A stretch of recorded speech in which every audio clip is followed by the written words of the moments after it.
Hey guys, it's Caleb here again with another video. This is my third video on this channel, and today I'm going to be talking to you guys about cards that I think are way overvalued currently. And primarily one card, and that it is Charizard EX. So the Charizard EX card itself has a PSA 10 graded value of almost $800 with a population of 20,873. That means for uh, that price to be justified with that population, there has to be $16 million in the Pokemon economy that would want this card or that is backing this card. And I just don't see how that's possible. So let's say that's about $17 million backing that one card. We all know of a card, the Latios and Latios GX card from the Team Up set. It's the most valuable card, I believe, in the entire Team Up or Sun and Moon era. But let's look at the price of this as a PSA 10. The price of this as a PSA 10 is 9,403. The population there is only 2019. There's only a population of 2019 and 9,403. So if you do the math, that gives you a estimated value in the market of about $18 million in this card alone. So that means if you had all the population 10, all the PSA 10s, it'd be worth about $18 million. So you're telling me the Charizard EX that you could readily pull for 151 still, and it's so easily to grade as a 10, all combined are worth as much as the Latios and Latios? No. I think all the modern day cards are going to be dropping in price relatively soon. As these new sets come out, people are going to be less interested in them, and they're going to want to get their hands on the new set, and they're going to sell their old collections of stuff to be able to afford this. They're going to want to get into the new set. I think it's just going to be becoming less popular, less FOMO of these new cards. And as new card set roll out, the somewhat recent but not old enough yet established cards are going to see a massive drop in price.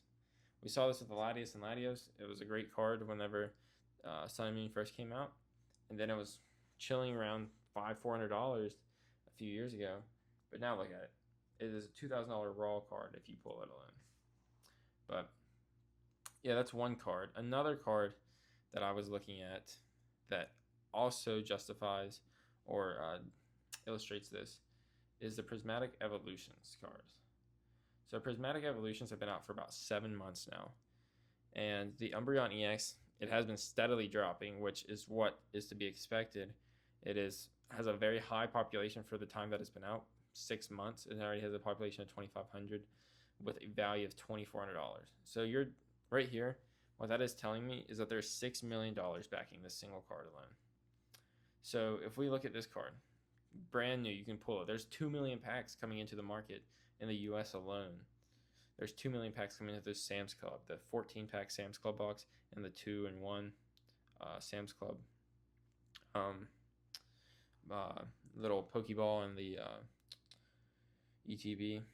But so that's about $6 million in that card value. So that means if you had all the PSA 10s and multiply by the current value, how much is it worth? So let's look at a team up card that we all know that's very popular that has a value of less than that, right? So let's look at this one. How much is this one? I don't actually know how much this is. I have no idea. This was not planned at all. Boom. $518 raw card. Okay. A population of $1,652 or $1,652 and a PSA 10 price of $2,788. Roughly the same exact price as that Umbreon, but a much lower population. This card has had time to establish itself. It has a lower population by 40% lower. And you can't find team up packs on the shelf. They're $160 a pack, while Prismatic Evolution packs are $11. That you can still buy them readily. You're about to get 14 packs for $50 in Sam's Club packs. And so there's no way that card is going to be able to stay at that price. There's just too many hits in the Scarlet and Violet era for every card that we see now to remain at that price. And the same thing, as the new sets are released, the money from the Pokemon economy is going to follow those new sets. And only the really best cards out of the sets are going to survive and, if anything, thrive and increase. So there are a few cards, I believe, in this Scarlet and Violet era sets that will be, that could be long-term holds. And I wouldn't hold any right now, but let's see. But yeah, so these are going to be the cards that I think could have long-term value just because they're underhyped right now. They're already lower.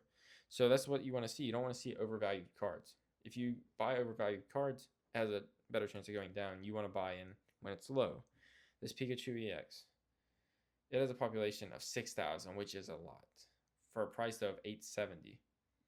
So that Charizard EX from 151 is it's about the same price. You probably found some cells that are neck and neck, but it has a over 3x population. This card only has a population of 6,000 right now. And of course, Surging Sparks, you're gonna be able to easier to get. It's gonna be easier to get, but I just don't think it's as hyped.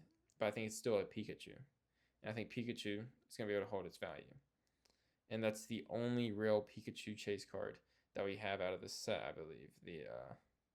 That we have out of the entire Scarlet and Violet era. I'm trying to think.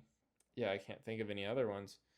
But how many Charizards do we have? We have Paldean Fates. We have Obsidian Flames, an entirely themed Charizard. We have Pokemon card 151. Let's see what other. I don't know if we have any other ones really large major hits, but exactly we have 4 or 5 major Charizard hits, and so I just don't think the 151 Charizard is going to be able to hold that $800 value. Well, the Pikachu might be able to hold its $800 value or even increase. And that's something that we're seeing right now is it's difficult to guess. You're not going to be able to guess really. Like all these are just assumptions and hypothesis on what I think is going to be happening in the market. There's nothing that's definitive. And so what I would say is the best method if you're trying to, one, hold value of your collection during this bubble, or two, just make money during this. Making money, if you can flip the cards very fast, then yes, buying these cards is there's low risk in it if you flip it very fast, especially if you're buying at a percentage of the market. But if you're holding long term, I would not hold these PSA 10 graded cards currently. They're going to drop, and they might increase, but it might take 5, 6, 7 years. If you just wait 2 years, they're going to plummet. They're going to plummet in price, or a year, they're going to plummet in price. But what I would be doing is buying MSRP sealed products. Whatever I can find that's close to MSRP sealed products, I would buy. The odds that they ever go below MSRP, the price that you paid for a sealed product ever goes below MSRP at this point is basically 0. And with that being said, they're likely to go up because over time, people open packs. People don't destroy PSA 10 cards. There's always a certain amount of PSA 10 cards, but there's a dwindling supply of Pokemon packs out in the world. And so if you have some of these limited supply of Pokemon packs, eventually it's going to become more and more rare. But it's hard to tell which set that's going to be. So just buying MSRP products that you really, you have to really have faith in. You really have to believe, and you have to not care if you lose your money. That's entirely true with this. This is a very high risk, but a high reward investment. This could easily outperform any S&P index, but it also could easily plummet faster than any stock we've ever seen, any blue chip stock. And so yeah, there's definitely a risk and a reward with this, but that's part of the game. That's part of the fun. But so from basically moral of this video is just a little bit of me ranting, but it's also don't buy PSA 10s, modern PSA 10s for long-term hold. Buy sealed product for long-term hold if you are really trying to sort of treat this as an investment. If you're trying to make money, buy cards, flip them fast. You have low risk when it comes to that. If you know a new set's gonna come out, like with the megas, buy older cards like the new megas, or like the old megas are coming up in price as we see these new megas are released because people want a complete set. But yeah, pretty much just educate yourself as much as possible and just have fun with it. And if you're going to spend money, be willing to lose all of it. That's pretty much the moral of the entire story.